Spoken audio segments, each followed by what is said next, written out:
Viewers, আসসালামু আলাইকুম।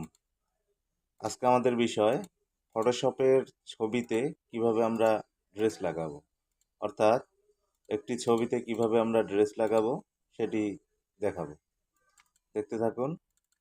প্রথমে আমরা ফটোশপটি ওপেন করে একটি পাসপোর্ট ছবি নিয়েছি।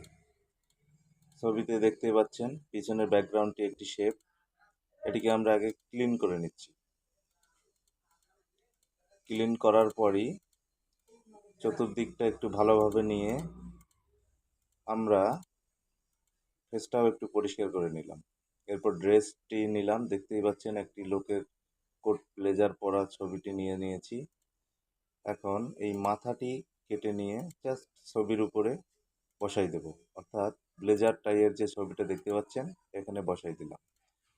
দিয়ে চতুর্দিক ক্রপ করে নিয়ে ছবিটি কাটার পরই দেখুন একটি সুন্দর ছবি তৈরি হয়ে গেছে। আশা করি ভালো লাগছে। ভালো থাকবেন। আসসালামু আলাইকুম। আল্লাহ হাফেজ।